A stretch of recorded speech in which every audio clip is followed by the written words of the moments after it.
Ninguém oprime ou engane ninguém em negócio algum. Primeira carta aos Tessalonicenses, capítulo 4, versículo 6. Que ninguém oprime. Tem gente que leva o pessoal ali pro canto da parede e fala, ó, você vai fazer isso.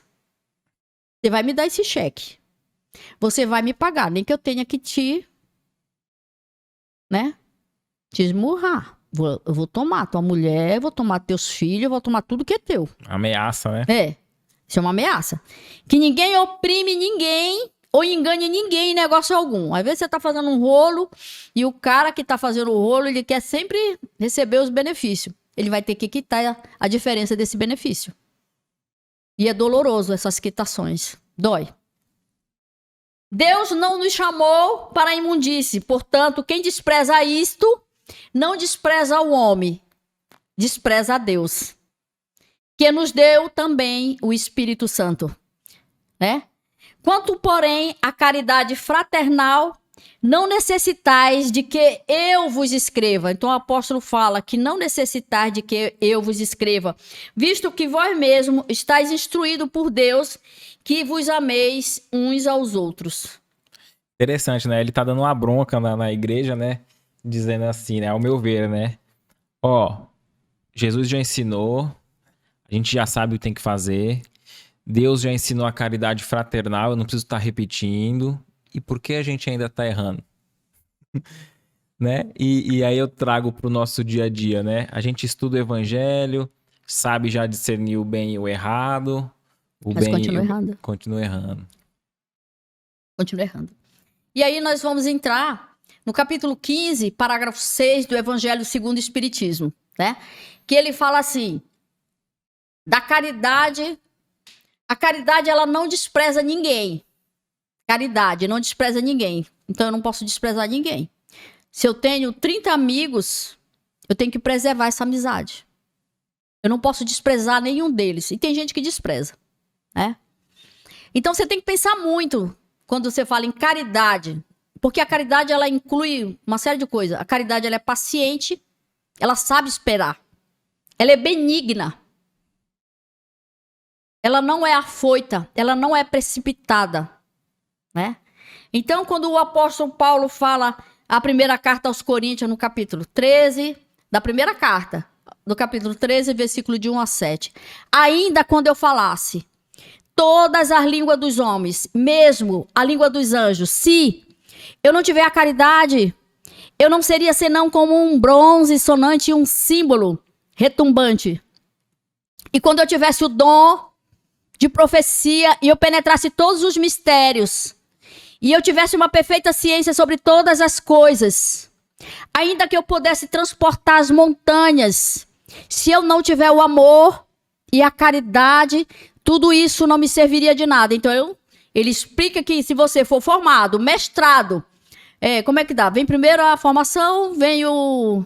Depois vem o mestrado, né? Doutorado, né? Doutorado, mestrado. E você tiver todos esses certificados, diplomas, e você não tiver o amor e a caridade para com o próximo, tudo isso não vai servir de nada.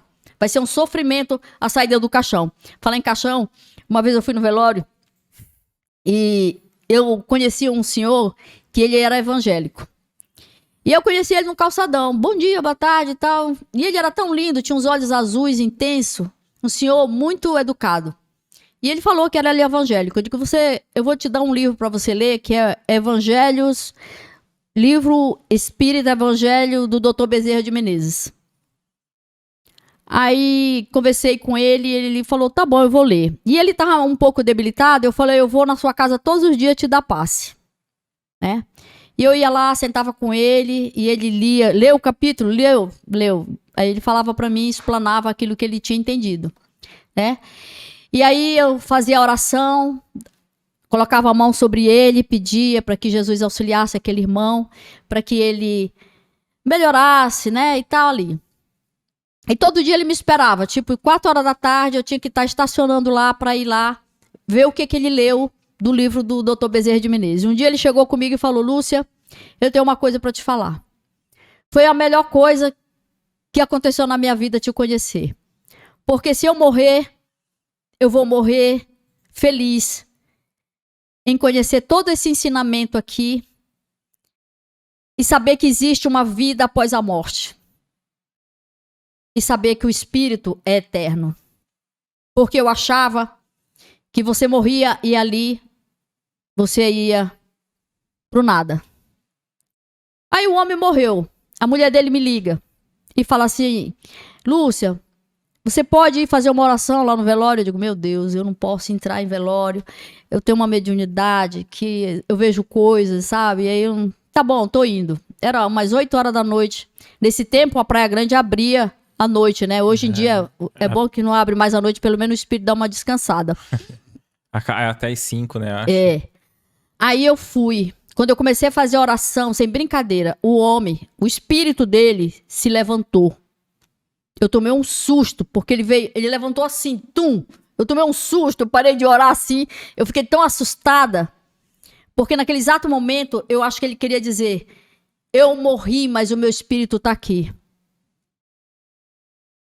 E aconteceu isso. Eu saí assustada. Você conseguiu se recompor e concluir a oração? Eu fiquei ali parada, né? A mulher ficou olhando pra mim. E eu comecei a fazer o Salmo 91, né? Aquele que habita no esconderijo do Altíssimo, a sombra do Onipotente descansará. Direi do Senhor: Ele é o meu Deus, é o meu refúgio, é a minha fortaleza, e nele eu confiarei, porque ele te livrará do laço do passarinheiro e da peste perniciosa. Feliz daquele que tem alguém que ora. Porque você está orando por aquele, ele está se elevando espiritualmente, ele está sendo retirado das algemas, ele está sendo desligado daquele corpo pesado. E daí para frente eu não sei para onde ele vai, entendeu? Mas que ele está sendo amparado, né? Amparado espiritualmente. Olá, você acabou de assistir um corte do nosso episódio completo. Para ter acesso a esse vídeo na íntegra e entender o contexto geral do tema, acesse nosso canal Recomeçar Podcast Espírita. Também tem um link aqui em algum local desse vídeo. Se inscreva e ative a notificação.